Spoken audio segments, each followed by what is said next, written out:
Hello and welcome to Q's Views. And we are continuing our monster book series as we now move into the 5th edition Monster Manual. Now, 5th edition Dungeons and Dragons has been out for quite some time now, and many of us have played it. Many of us have gone back to play older versions as well. Once again, we'll go over the artists. We'll take a look over at the art directions and the illustrators and all that kind of thing. You can take a look at this up close if you would like. And we will be taking a look at the cool artwork as well. Here we have the table of contents. And as many of us know, this is a fairly massive book with a lot of monsters in it. So, again, we're not going to take the time to stop by every single monster and all that. But we will cover as many as we can. We'll talk about some of the ones that I've used, some of the ones I've thought about using but didn't, some of the ones I didn't think I would use and did. Of course, here at the beginning of the book, we have, exactly what the stats mean, how monsters are to be used, and the information that helps make these creatures come to life when used appropriately within a campaign. Conqueror, the Aboleth, these are all classic creatures. We're going to see a lot of classic creatures. We're going to see some really cool artwork as usual. Now, so being that one of the things that we discuss here is the artwork, how do you feel about the artwork in the 5th edition Dungeons & Dragons Monster Manual versus the artwork, say, in the 4th edition books, or the 3rd edition books, 3.5 edition books, even all the way back to the original books?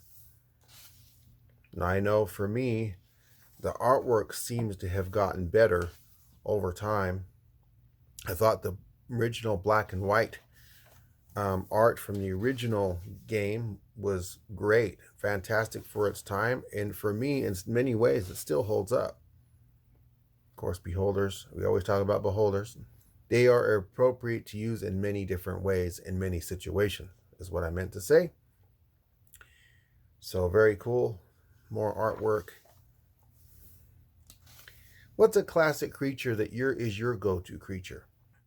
I know for many it's like kobolds or bugbears. Bullets have been used by many and been around forever. Same with the bullywug. Maybe there's a classic creature that you know of that's commonly used that you avoid on purpose because it's commonly used. Are there creatures that you just simply avoid trying to use just because everyone uses it? Maybe the Chul or the Cloaker, the Cockatrice or the Kuatl. All fantastic creatures, and I love this artwork, by the way. If there is something that you like or dislike about the artwork within the 5th edition book, which is it? What is it about this artwork that you like above the others or dislike? And if you don't like this artwork in this book or the way this book is presented, where did they do better job? Did they do better in your opinion in 4th edition, 3rd edition, 2nd edition, or maybe even the very original versions of Dungeons and Dragons, maybe the box sets?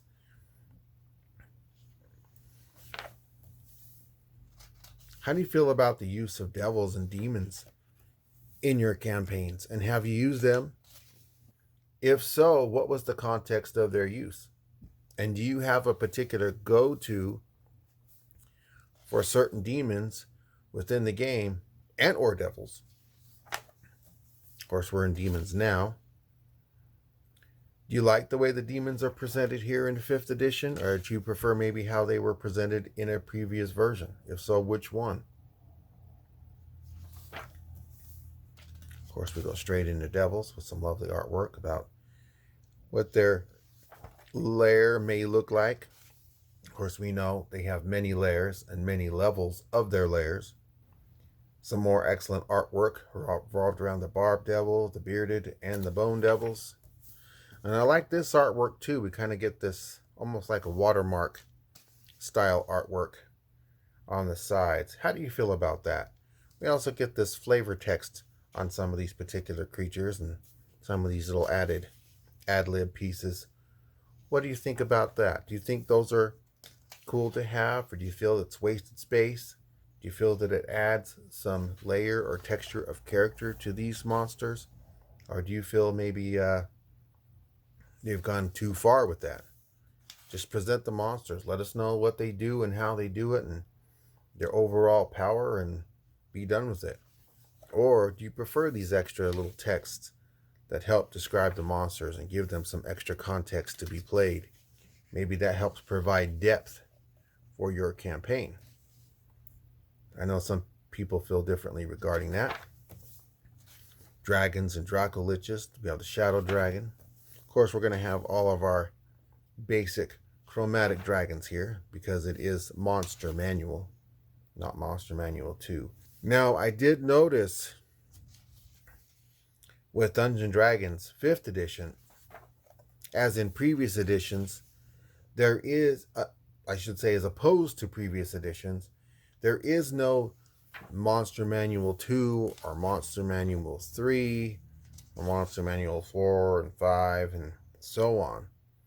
But rather, and we'll be covering these other books, some of the campaign books have other creatures in them or monsters, which has occurred in previous editions. We've also have a book that I will be covering as well following this one, which has creatures and stuff in it, but not necessarily a monster book.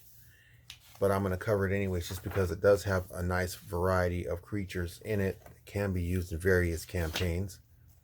Dragons are always great to use. Very cool artwork for the Wyrmling right here. And I like how some of this artwork is not only direct artwork, but some of it's just accenting pieces like this kind of thing over here. That's pretty cool. Helps to add extra context and flavor to the pages, and just kind of helps bring them a little bit more alive, you know? If that makes any sense. Makes sense to me. But like we have some other books that have creatures in them, and I will be covering those from 5th edition. Now, they've done that previous editions as well. However, in previous editions, they also had Monster Manual 1, 2, 3, and so on. Not so in this one. I like this picture of the Dryad, by the way. Same with the Duergar. I've always liked elementals. I don't know, and this is where the 5th edition a little bit falls flat for me. I feel like the elementals, the artwork for elementals in this book is good, but I think it's been presented in previous editions better. I do like the way the elementals are presented in both 2nd and 3rd edition in terms of their artwork, more than the 5th edition book. I'm not saying this is bad. The artwork's is decent, I'd say. It's good. Here we have the drow and their lair and the various types of drow. Ettercap, which I think is one of the most interesting illustrations of the Ettercap I've seen in any version. Same with the Ettin and the Fairy Dragon. Have you used the Flump in a campaign before? All right, we're going to continue on. We've got Fomorian. We have the fungi. Is the fungi a fun guy? I don't know. You tell me if you use them in a campaign. Gargoyles, genies. Of course, we have the Ifritis and the Marids, the Dowls. Have you ever used Ifritis in a campaign? I have. I have used Ifritis in campaigns. Same with the genies and the Marids. How about ghosts? Do you use ghosts and ghouls and zombies, or maybe apparitions of any kind within your campaigns? Giants are always fun to use. And here I want to show this real quick. We have these different boulders that represent the different types of giants. We have the cloud, the frost, the hill, the storm, the stone, and the fire. I think that's pretty cool. Something else that I find pretty cool is this down here, which has just like a rough, basic, silhouetted style size chart. So you can see kind of a quick reference of the size of particular giants in comparison with their giant counterparts. So I like that, to have a kind of like a quick reference to give you sort of a really quick, I said that before, reference on how tall they are and how they might size up one next to another. Of course, here we have the artwork for the basic giants. I think that's my least favorite artwork for the Cloud Giant in any of the Dungeons and Dragons creature books, for sure. Yeah, I don't care for that artwork. And of course, we finish up with the Stone Giant and the Storm Giant. Gibbering Mouther, I think that's a very fantastic and disgusting artwork, which it should be for that creature.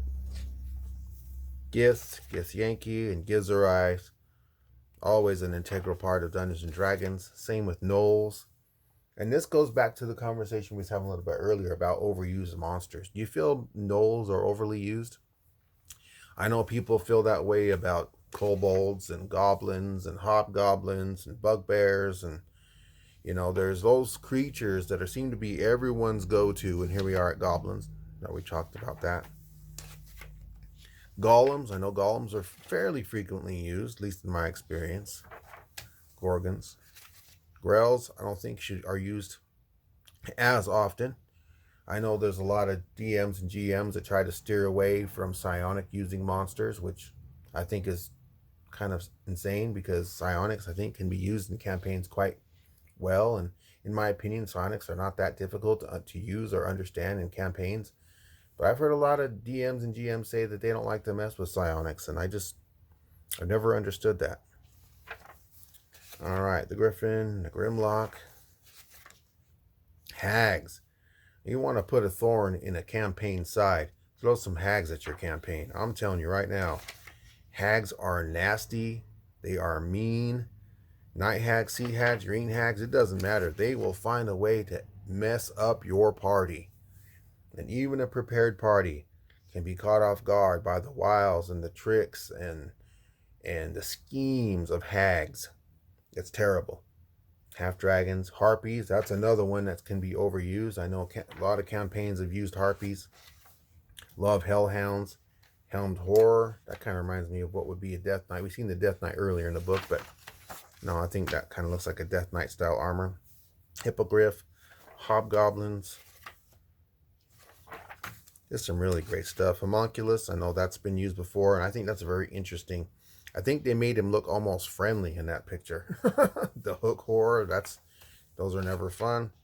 Hydras are always fantastic to use. They provide a decent level of challenge for the players, and but there's also there's a level of satisfaction with beating any creature that's strong against the party. But I don't know, Hydras seem to be that classic monster creature that not only provides exceptional challenge, but I think is just kind of adds that extra bit of coolness, just because you're dealing with heads, you're dealing with with regeneration, you're dealing with krakens. Krakens are fun to use too. Krakens are indeed a party destroyer if used properly, or a party does not encounter them. An unprepared party, a prepared party that's not as strong as they think they are. Kraken can make short work. Same with liches. Liches can decimate parties. Lizard folk, I love lizard folk. Shamans, king, queen. It's good to see that included. Same with the lycanthropes. And I like how they do an individual breakdown. I mean, all the previous versions did, but I like how the 5th edition broke it down. I think this is the best breakdown of the various lycans, such as the werebear, the wereboar, the were-rat, the were-tiger, the werewolf. Like the illustrations too. I think they're a little softer looking in this, if that makes any sense. But at the same time, I think it's a level of refinement maybe they've needed from previous editions. Medusas are always cool. I like to present my Medusas the same as Clash of the Titans, though, the original Ray Harryhausen movie, where they have the snake tails instead of legs. I prefer to use that ideology when presenting Medusa. Here we have Mephits. I like using Mephits just because they can be used in any, any similar elemental situation. And I like that the Mephits are done in tween elements, such as steam and smoke and that kind of thing. Here we have the merfolk, the marrow. I love using underwater creatures and underwater life forms in doing underwater campaigns. Mimics. Can't go wrong with Mimic. That's as classic a creature as it gets. Same with the Mind Flayer and the Minotaurs. I've always felt the Minotaur should be a playable character, playable race.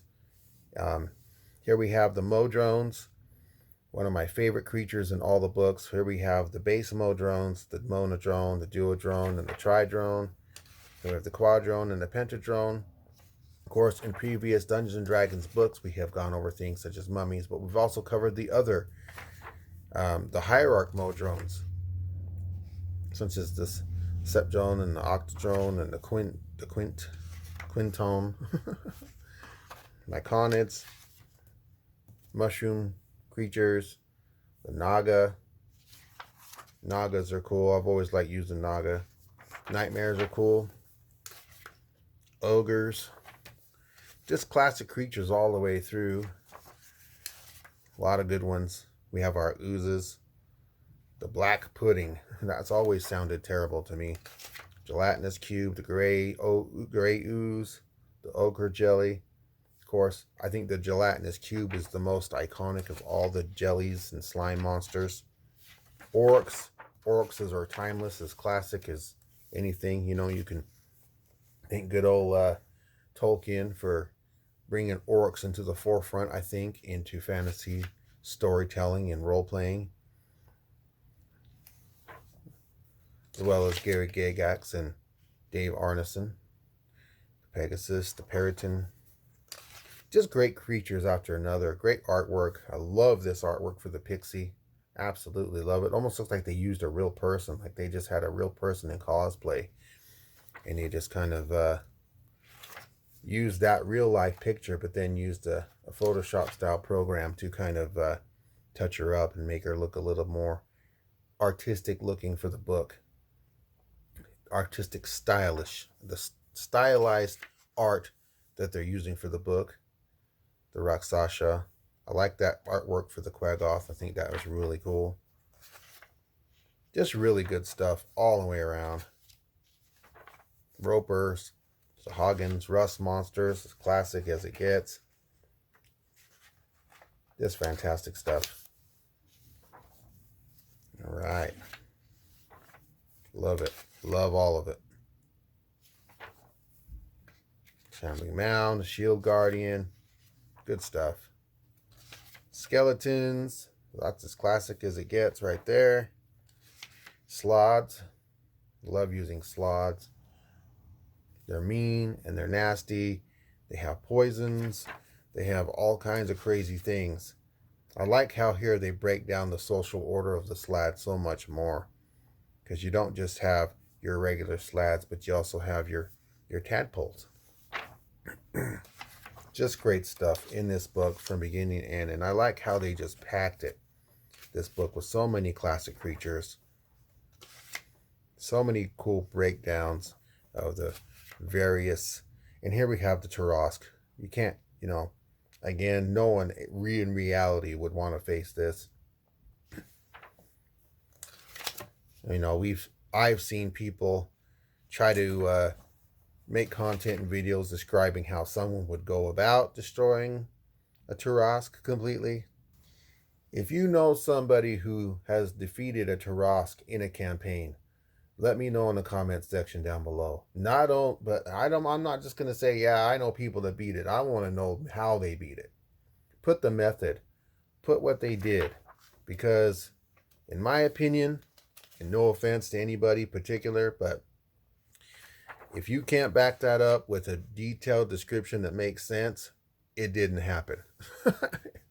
All right, vampires are always cool to use, and I love this artwork right here of the castle with the bats and the night sky, and just fantastic stuff. Water weirds. wights, will-o-wisps. Again, just fantastic ways of reintroducing classic creatures and new variants on these classic creatures within the 5th edition campaign. Yetis, and a lot of storytelling behind the Yetis. And right here, the Yuan-ti over on this side. Love the Yuan-ti. I love their look. I love their builds. I love the artwork. I love the way they're presented. Just great stuff. Same with the Yugoloths here. The zombies, I've always been a fan of zombies and try to use them as much as I can within a campaign. And here we have an appendix for miscellaneous creatures such as your axebeak, your crabs, your camels, flying snakes. Nobody likes flying snakes, I wouldn't think. Giant octopus. I'm not going to go through each page of this, but you get the idea. Phase spiders, riding horses. Just great base context stuff. Non-player characters, so NPCs. You can always use more NPCs, and I like how they have a nice variety of various types of NPCs that you can use on the fly if you're having trouble coming up with your own. Index of stat blocks. Pretty cool. And there you have it. The 5th edition Monster Manual, the A to Z Fantasy Bestiary. The Monster Manual presents a horde of classic Dungeons & Dragons creatures, including dragons, giants, mind flayers, and beholders. A monstrous feast for dungeon masters ready to challenge their players and populate their adventures. The monsters contained herein are culled from the D&D game's illustrious history, with easy-to-use game statistics and thrilling stories to feed your imagination. When you're ready for even more, expand your adventures with the 5th edition Player's Handbook and Dungeon Master's Guide. So there you have it, the 5th edition Dungeons & Dragons Monster Manual. Thank you so very much for watching. I do appreciate you being here. Thank you for taking the time. I hope you're enjoying the series, watching as much as I am putting it together and spending this time with you. Take care, stay safe, and look forward to sharing the next video with you. Have a good one, everyone.